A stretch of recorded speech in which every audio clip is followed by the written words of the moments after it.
Play to Potential podcast.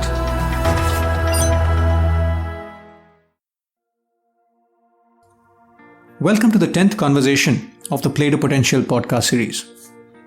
I'm Raman, the creator and curator of this series of conversations. In each conversation, I talk to an accomplished individual and discuss their perspectives on leadership, transitions, and careers. My guest this time is Avnish Bajaj. Avnish has been an investment banker with Goldman Sachs in the US, an entrepreneur at Baazi that he successfully sold to eBay subsequently, and a venture investor at Matrix Partners India for more than a decade. In our chat, we spoke about how Avnish thought about the key pivotal moments in his life, his perspectives on entrepreneurship, venture investing as a career, and much, much more. So without further ado, over to the conversation.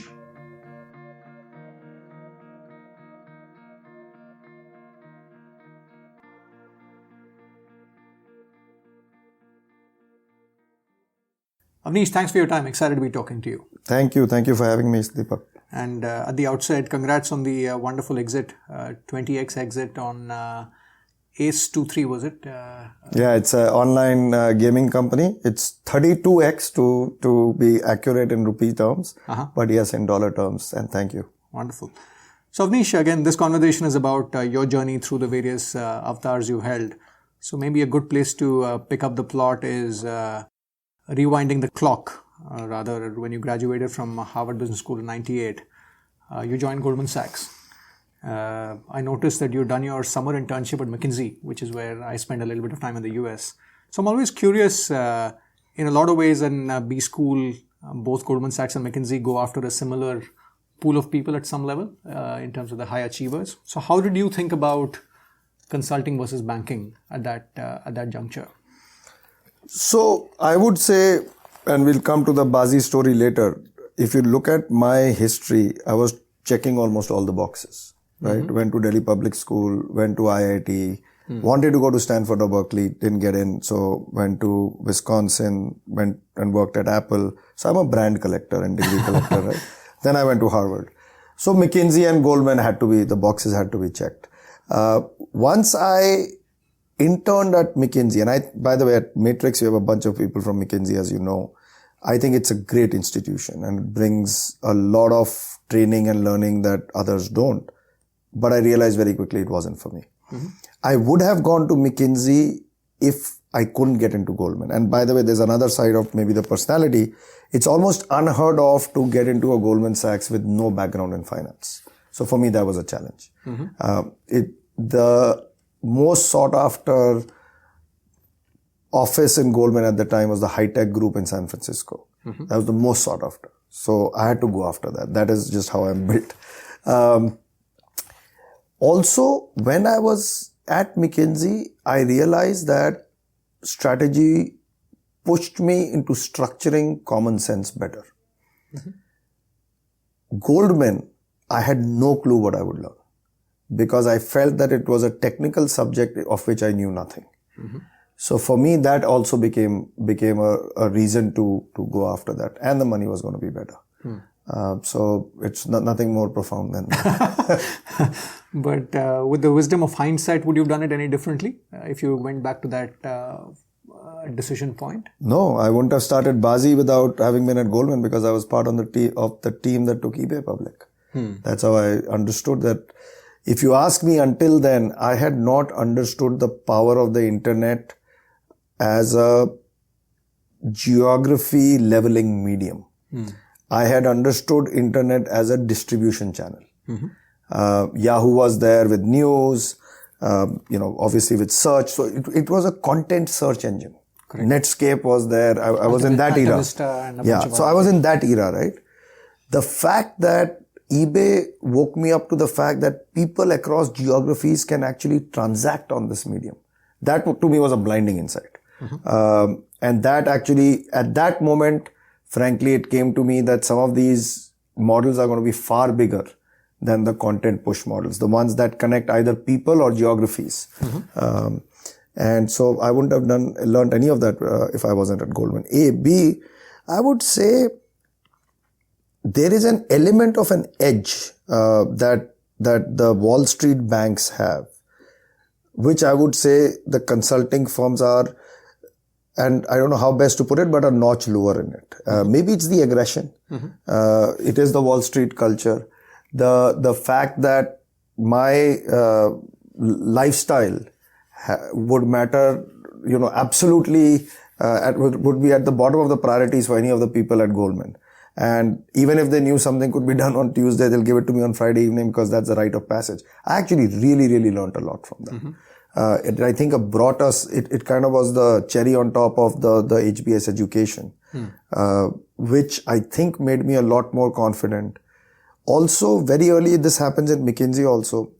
I was advising Disney, or Goldman was advising on the Disney Infoseek merger, and there was this moment where I was with Michael Eisner, Tom Staggs as CFO, the partner on the deal, and me. 4 people having a private dinner in one of the fancy restaurants in New York.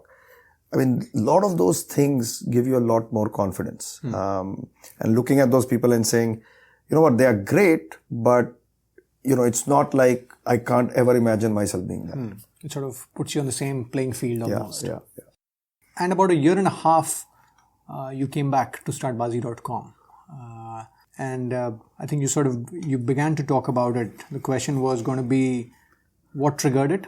It looks like it was the eBay taking it to public, which was a trigger, was it, for you to come and start Bazi?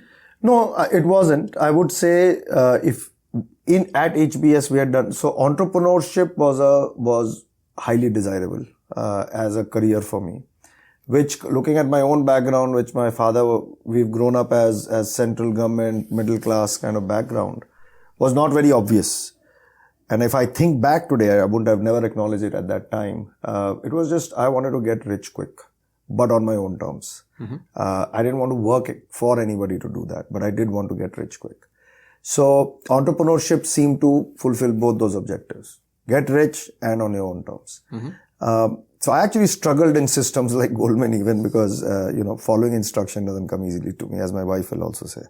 So at HBS, we had done a field study. We came to India. We were looking to start a IT services firm.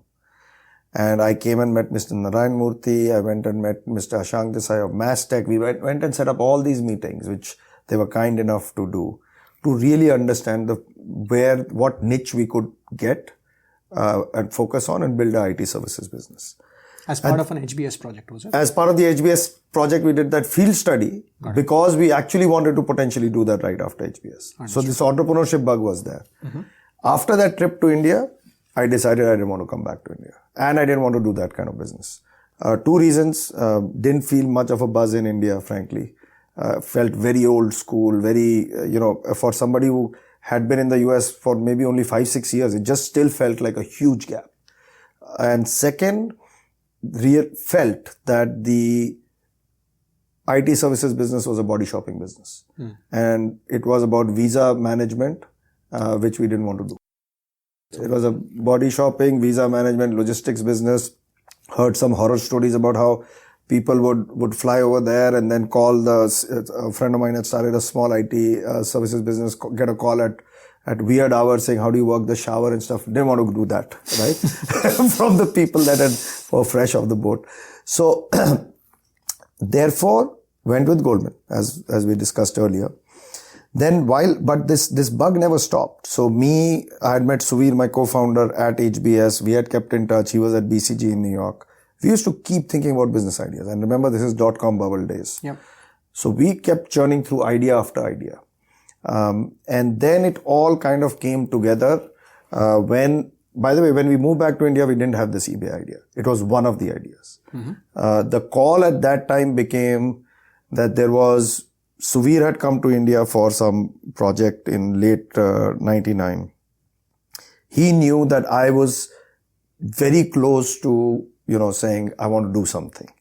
And then, but India was not in the consideration set. Very interesting. I was actually looking to potentially join a company in Latin America and run their Latin American portal, which, by the way, the whole life path would have been different. Office in Rio, office in New York. And gone through multiple rounds of interviews with that company. So then he called. Then one of my seniors had come back to India to start a venture firm. His name is Ashish Dhawan from Chris Capital. He called, and he had done this whole Brazil gig in his earlier life, and he said, look, I've been there, done that.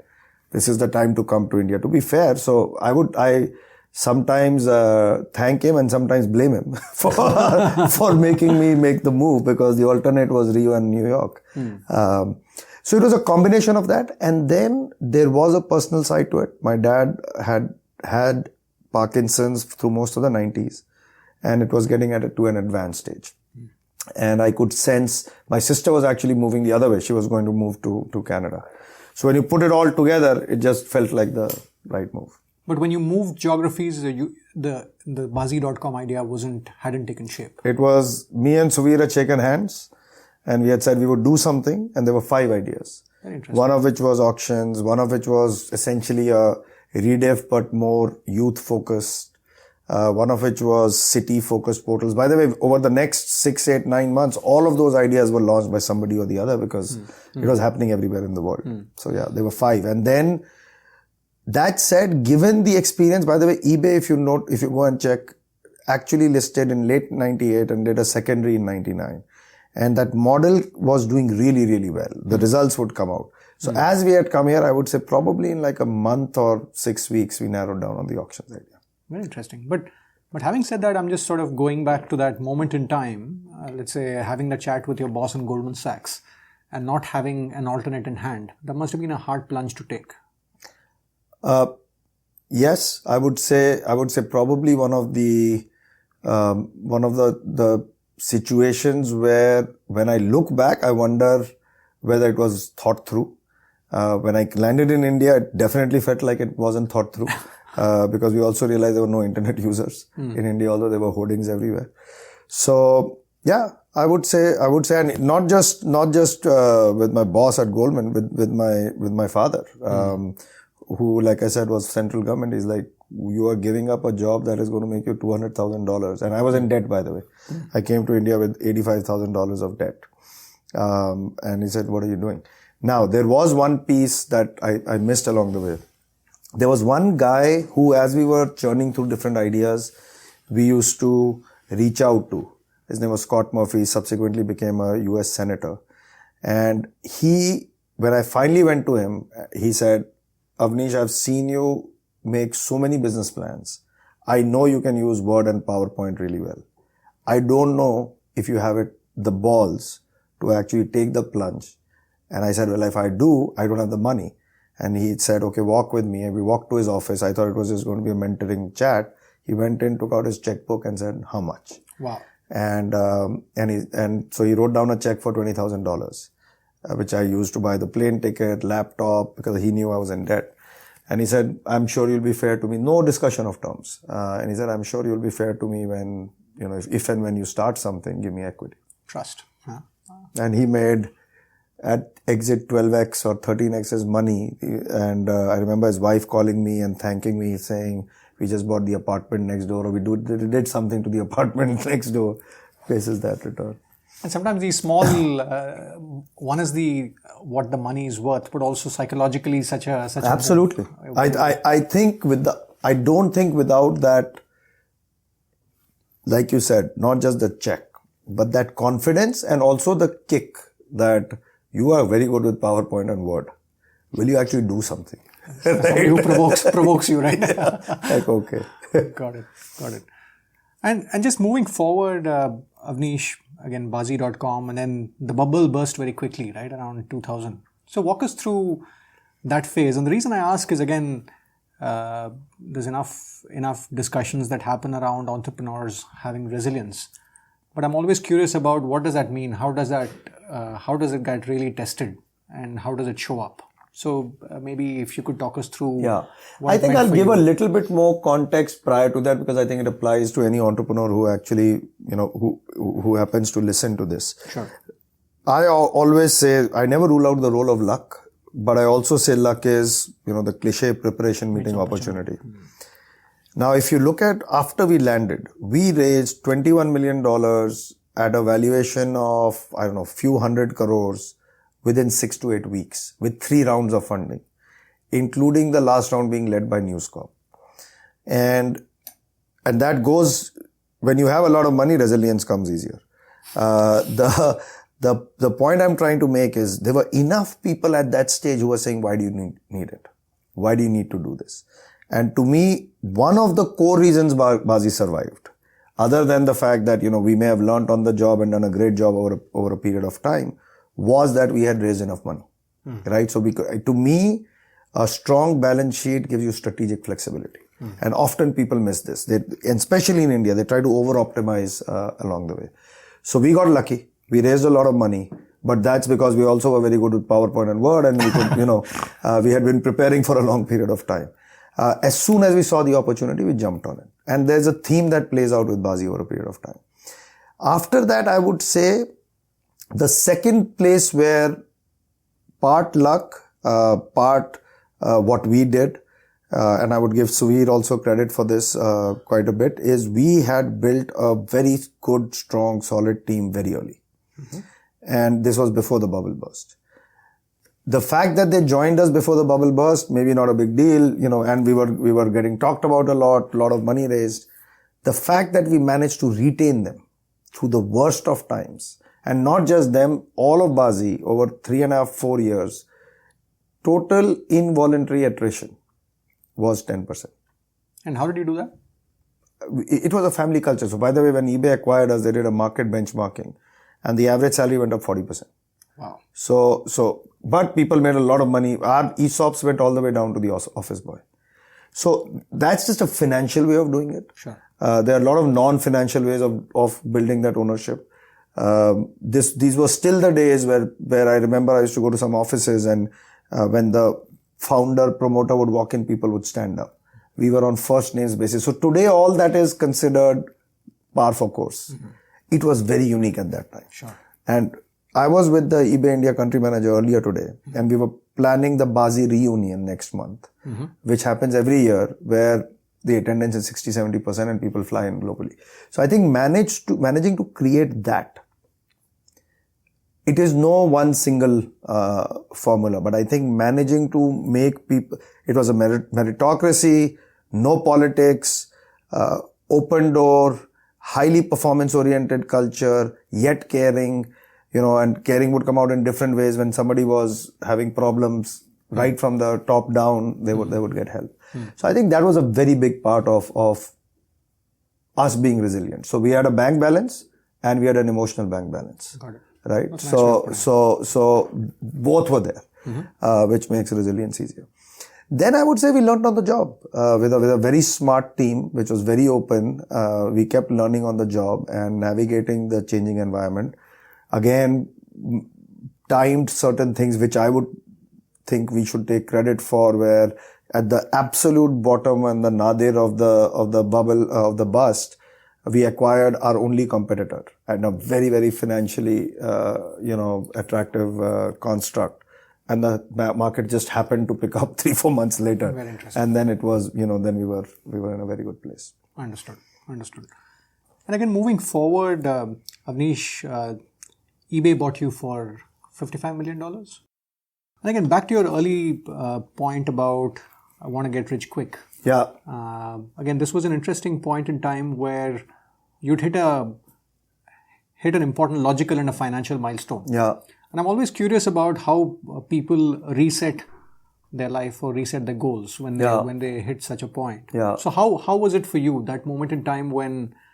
It's a great question. It was actually one of the seminal moments in my life. So my goal was very openly articulated. I didn't want to make 1 million. I didn't want to make 10. I wanted to make 2 million. That was my goal.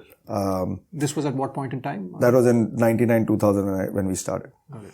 We exceeded that by a few multiples. It wasn't 10, but it was, close to it. So I was done. Correct. Financially. And also philosophically, even at that time, even when I wanted to get rich, the thought was very clear that money is the bridge between your needs and your means, right? Now, what happens in life is the wants start faking themselves as needs. Yeah. right? And the wants never stop.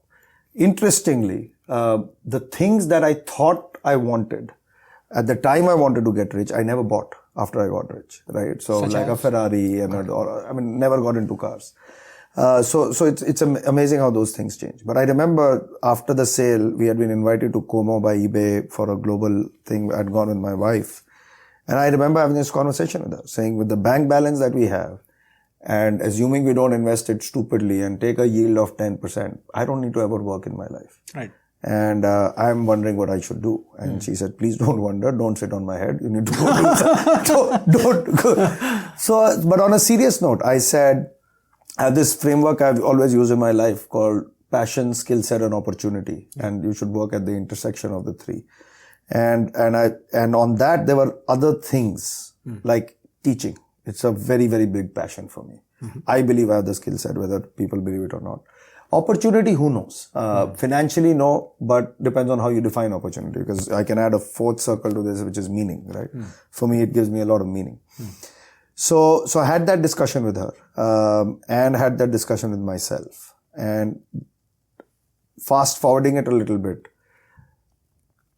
I guess after spending a little bit of time, reached the conclusion that I was still driven by more tangible forms of achievement, not money, but in a more traditional business sense, than making that switch to, say, just personal growth and impact.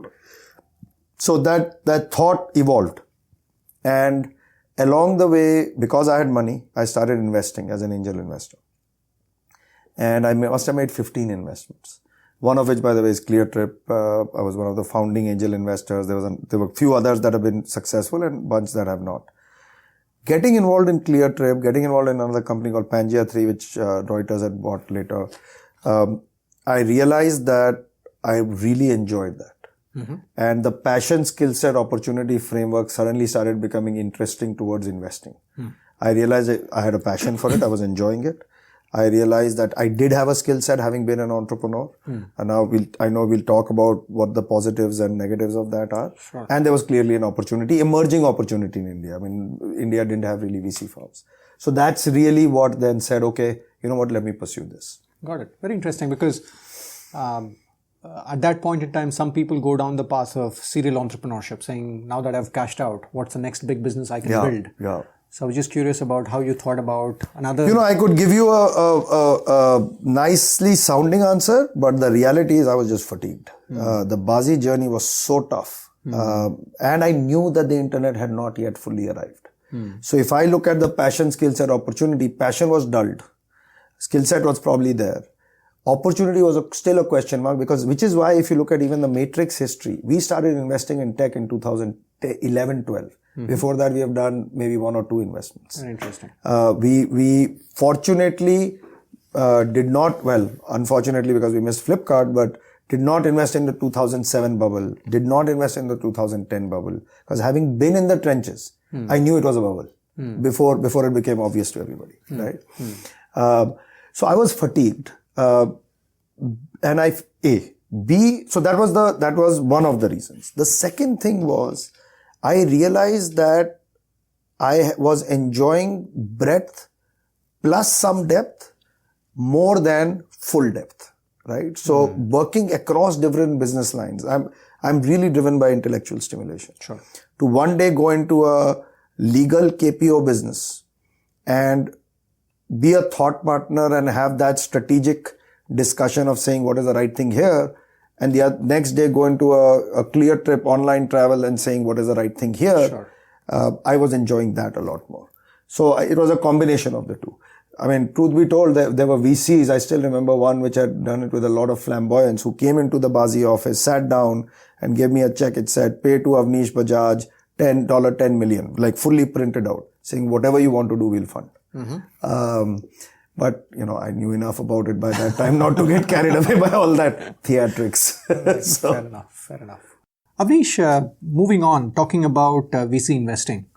Once again, people arrive at this profession from different places. You have McKinsey consultants in your firm. There are entrepreneurs, there are bankers. So give us a sense of what it means to be an investor after being an entrepreneur. And the reason I ask is empathy is helpful, but sometimes intrusion is not. So how do you walk the tightrope of ensuring that you provide the support, but at the same time you hold back so that you're not breathing down the shoulders? So when you just gave all the answers. That's the issue. You have to walk the tightrope. So, interestingly, there's obviously a few investors I respect. There's one in particular called Fred Wilson of Union Square Ventures.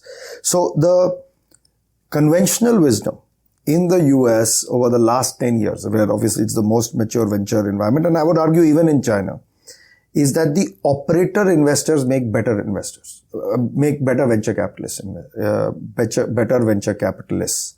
So the people who have been operators in their life or entrepreneurs or some such thing. Interestingly, this guy just sent an email the other day and he said, if you look at me, meaning him, Mike Moritz of Sequoia, Bill Gurley of Benchmark, none of them have been operator investors. So there used to be a school of thought which used to say that, which was probably 10, 15 years ago, which said that the best investors in the world will have operating background, but the worst investors in the world will also be the operating background guys, right? And the others, the non-operating background guys, will have lower beta and can still be great investors. The reason they would be the worst is exactly for the reasons you said. And the reasons they would be best is also exactly for the reasons you said. That the reasons they can be best, they can empathize more, they can relate to situations more, they are able to give better strategic advice. They are able to give better operational advice. They are able to give better organizational advice. Everything. Because they've been there, done that. The negative is exactly the same reason. They tend to back themselves more. They tend to, instead of backing the best founder, they'll back their own thesis with the founder. They get in the middle of too many things. Things the founder should be doing, they would end up doing.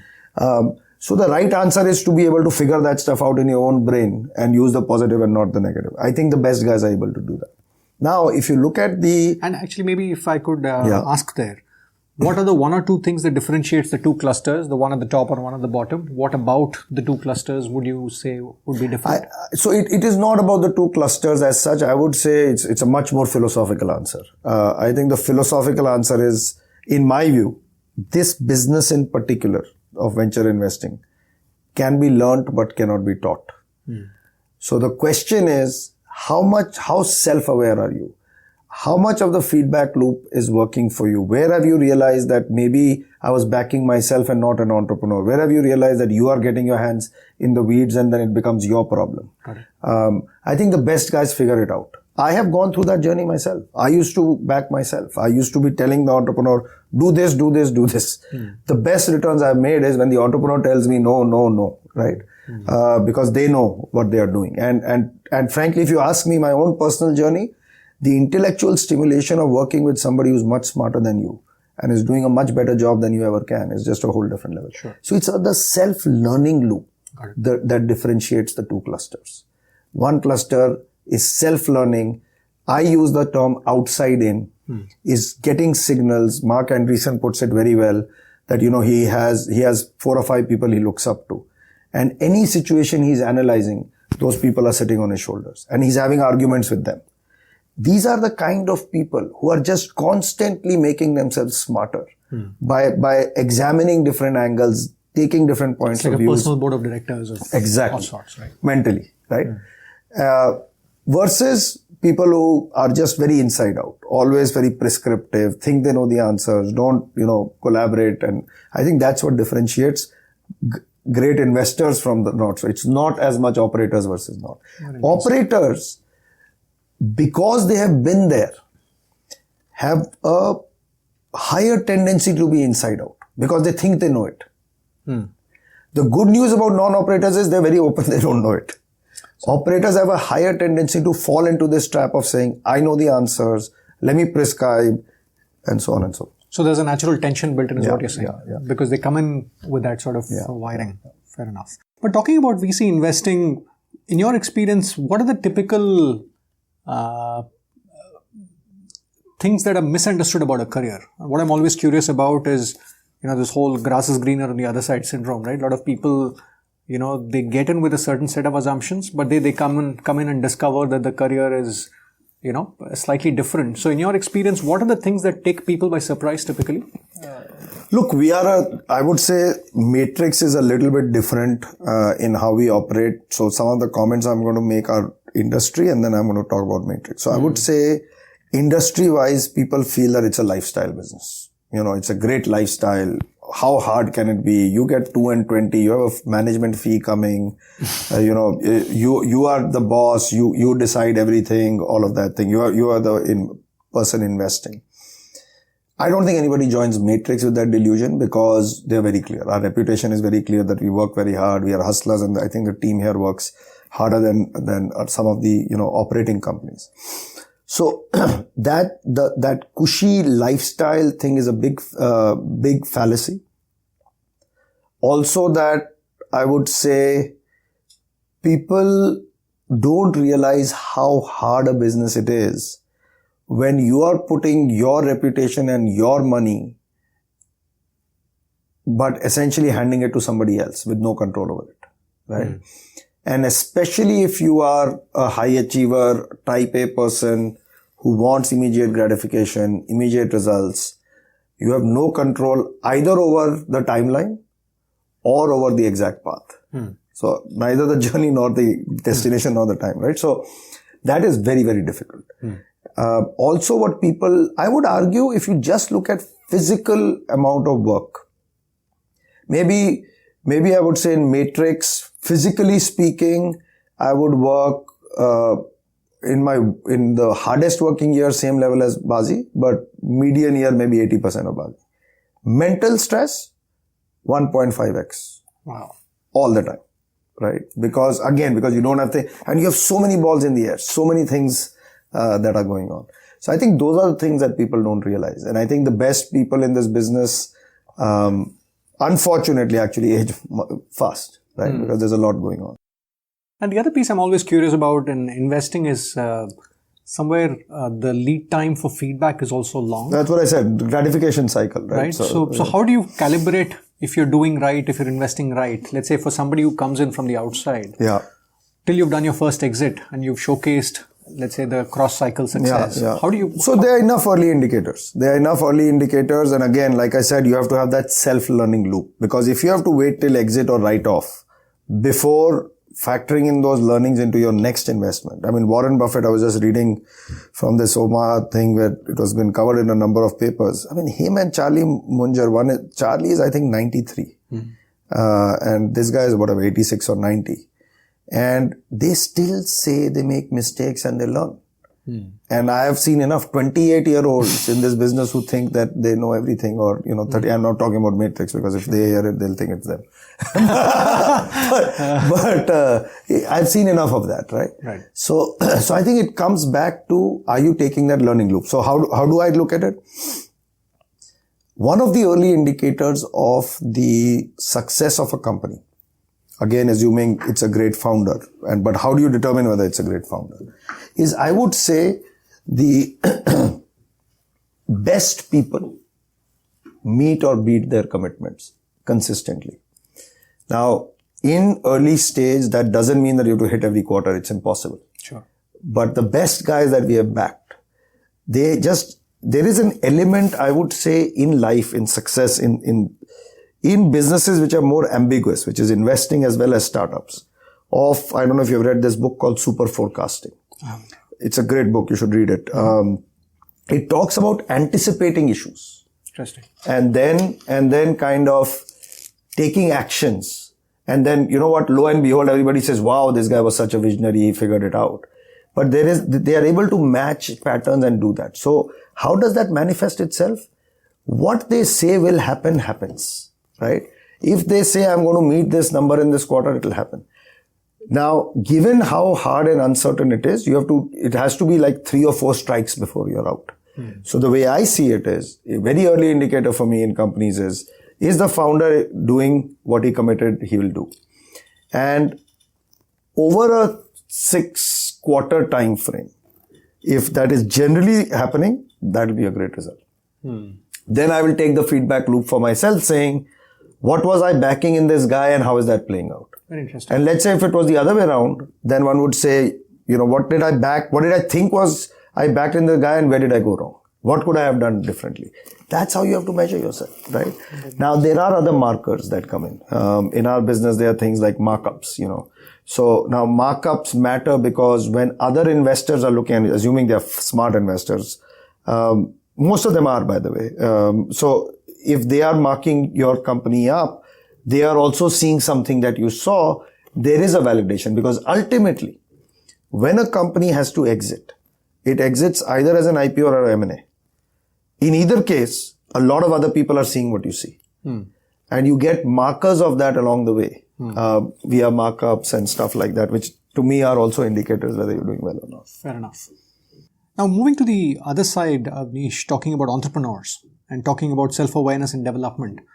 One of the things in startups is that the organization often outgrows the individual, right? Just in terms of the pace of change.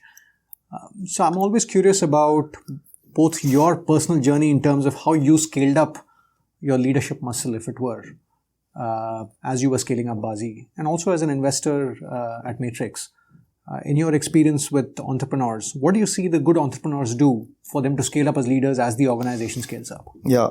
So I would say at the risk of sounding like a broken record, it's all about self-awareness and the willingness to be that, right? I remember 2002, I got an anonymous email at Bazi effectively saying you suck as a leader. And from within the company. So I'll go through the rest of the story. And there was also, I could see there was politics, negative culture. Now remember, this was close to the bottom of the cycle. So I remember calling all hands, and saying, hey guys, I don't know enough about how to do this. I'm in some cases younger than you. But if you're going to have this culture, and if we can't have the freedom to actually say these things openly to each other, then we have a bigger problem. We should all go home. I don't want to do this, right? I would appreciate that whoever has written me the email, raise their hand and tell me what the issues are. One guy did, the guy who had written the email. In a public forum. In a public forum, and I was ready to get humiliated. I think that was the key. The fact that I was okay with that, right? And he gave me great feedback. I learned some of my leadership from him. I had done a performance review of my directs and they came back and they said, you've done just a very horrible, demotivating job of what you have done, right? So to be able to take that in the right context, so it keeps going back. Are you self-aware? Are you willing to learn? A lot of things cannot be taught. They have to be learned, right?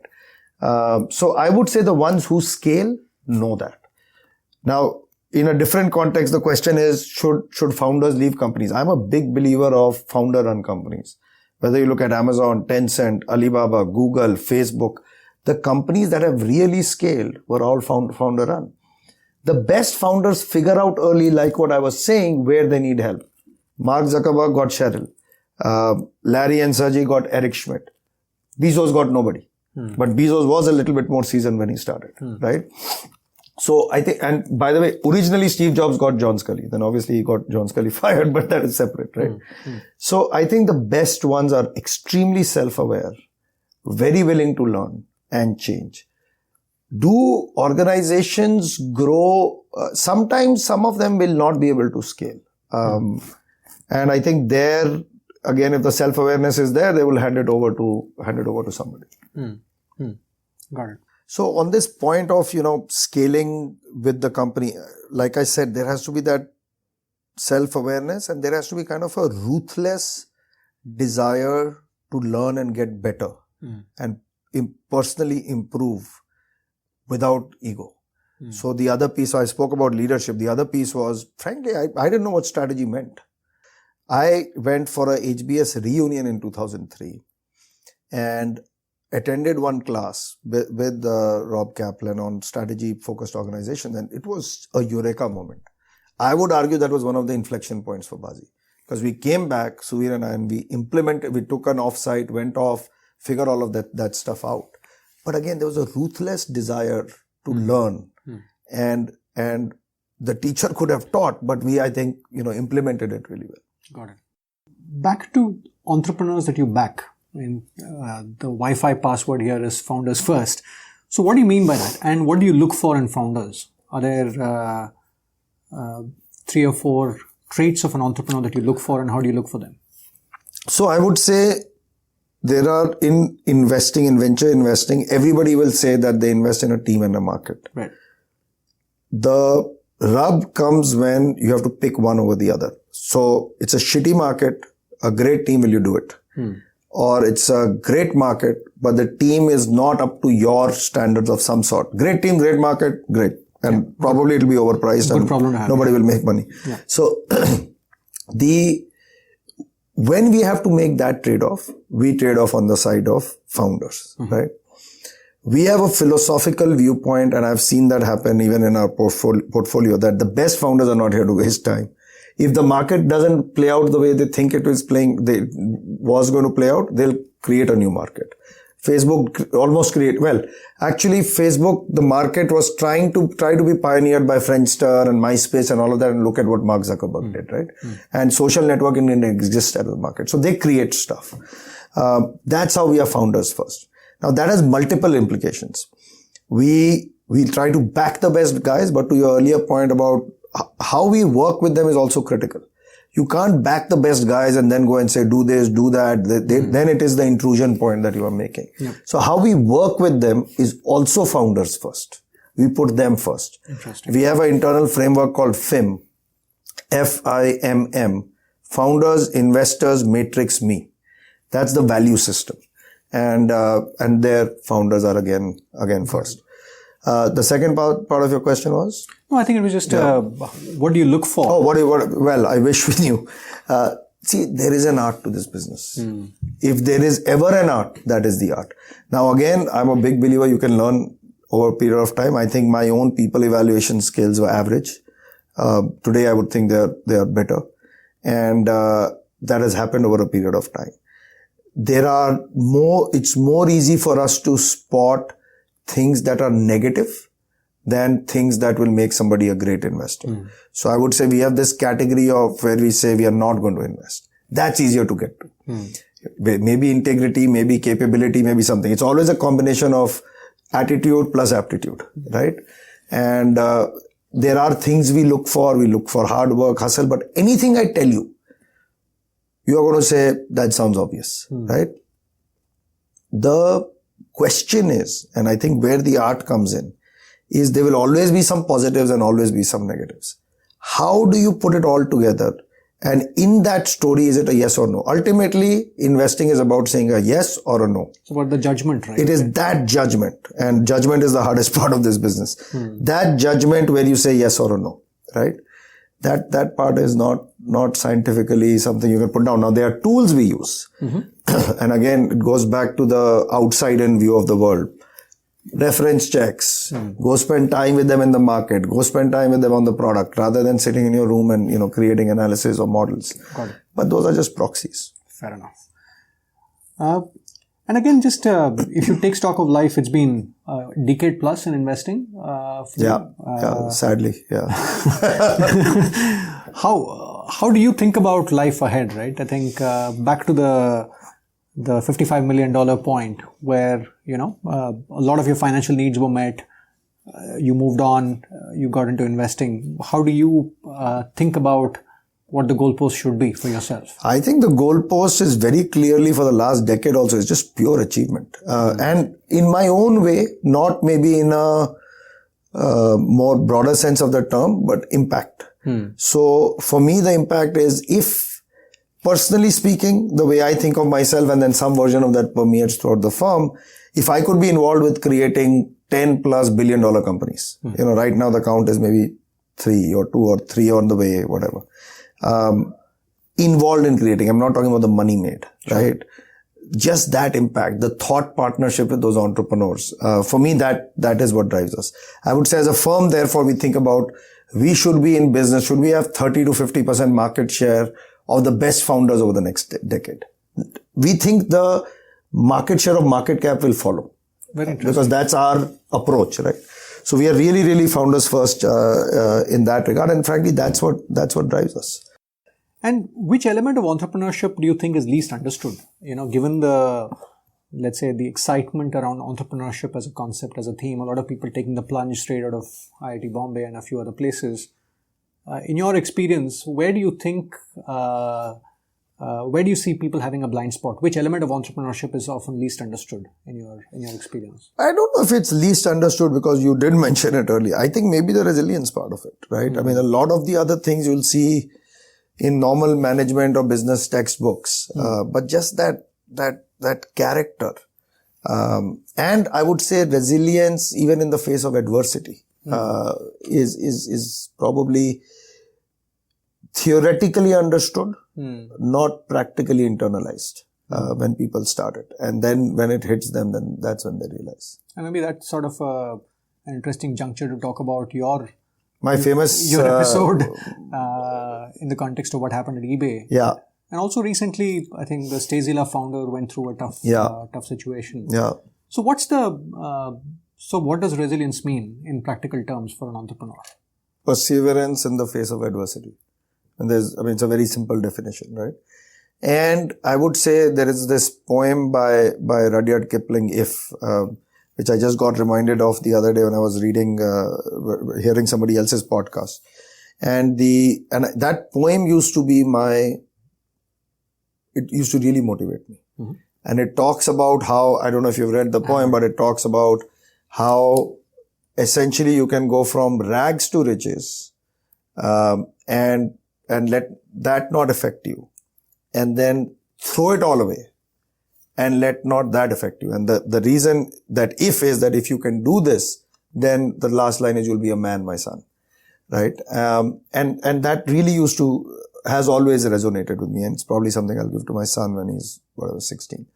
So to me, that equanimity, having this drive, this passion, and getting in day in and day out on doing stuff, yet when the cheese gets moved, to have that maturity, that gravitas, that equanimity, whatever it is, to be able to switch context and handle that situation. I think that's what separates the men from the boys. And specifically large institutions, Avnish, as entrepreneurs, you're always often opening doors which are much bigger than you, or dealing with institutions which are often much bigger than you.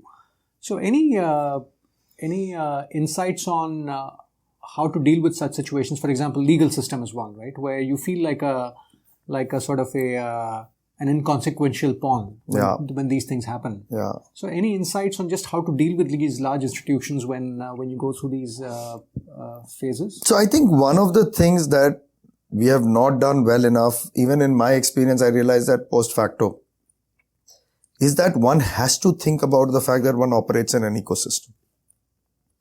And some concept of risk management. And some concept of, and by the way, this is not just India. eBay, when they pioneered the model in the US, Meg Whitman, I think, had an arrest warrant or there was some inquiry for some gun sold in New York, state of New York, on the site. So the models were not understood. And then there was a new legislation that came in.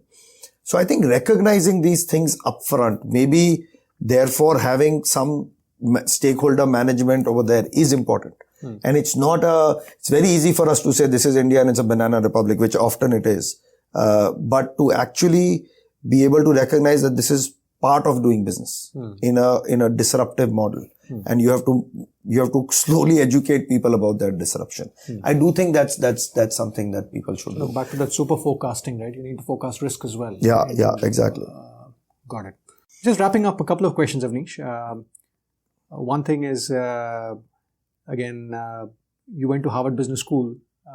In your experience, what are the three things that you wish they taught you at HBS? Yeah, but they didn't. I mean, there's so many. I could have a podcast on just what all I have learned post facto. Sure. Now that is not a ding on HBS. Of course. Because for me, I owe a lot of who I am today to HBS. I call it you go in, and you go into a ringer and you come out and you're a transformed person and you can't pinpoint why.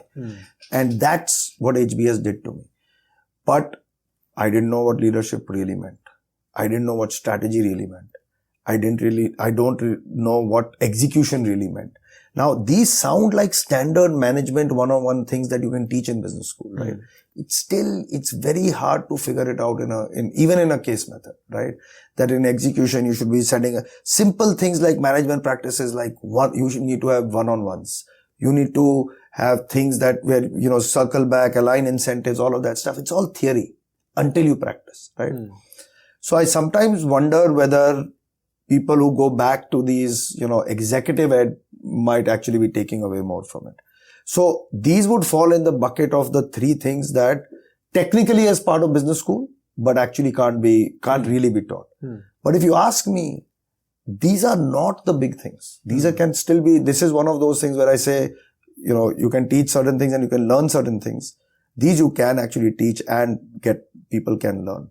Then there is the people angle, the empathy, the fact that everybody has to figure out their balance of EQ and IQ, which is a, continuous journey for most of us.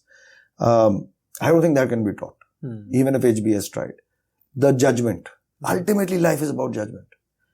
Success or the lack thereof can ultimately be traced back to a series of decisions that were made over a point of time or period of time. And at each one of those is a yes or a no. Correct. And that, or a maybe, which is the worst answer. And the yes or a no is judgment. True. Right? How do you teach that? But you can learn it. And I think you can learn it by always pattern matching things that are happening around you and seeing what is a high correlation to success and where you are correlating, and it's very hard to explain. Therefore, I said it is, something that can be learned. But I think life ultimately comes down to judgment. It's very interesting you say this. The final piece is this podcast is titled Play to Potential. And I think just like in businesses, the two questions that they often have to answer coherently over a period of time is where to play and how to win. And even as individuals think about their life and career, often those are the two questions. Where to play is what should I do with my life, and how to win is how do I do a good job of whatever I choose to do. So in summary, Avnish, any headline thoughts on just how people should reflect on these two questions as they... So we had discussed this in one of the earlier part of this interview, which is the passion, skill set, opportunity framework, right? I have used it myself. I have seen a lot of people using it.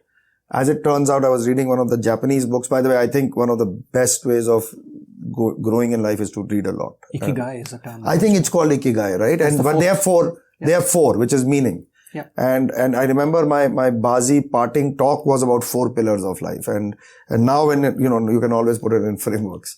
So I do think that where to play is at the intersection of passion, skill set and opportunity. And just, on a lighter note, if you're at passion and skill set but no opportunity, you'll be happy but poor. And you can go with each of these and you can come up with optimality too. Yeah. So I think at the intersection is where to play. And if I may double click on that, Avnish, see, skill set often is visible. It's on the CV. Opportunity is often visible. It's the market.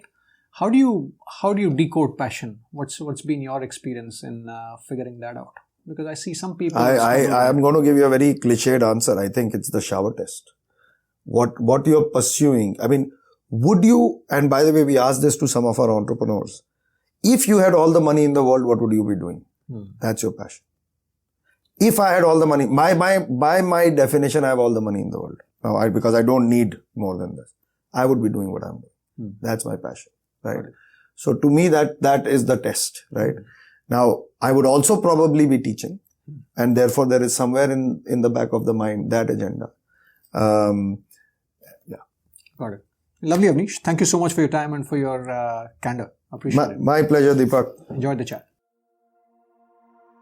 What would you do with your time if you had all the money in the world? It's an interesting way of framing the problem and looking at the options in front of you.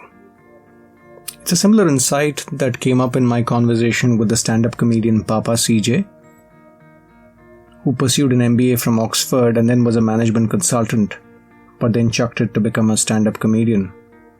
He talks about a similar issue where he says that if you had $1 billion in the bank, what would you do with your time? That's the key question, especially when you're at crossroads. Hope you found the conversation purposeful.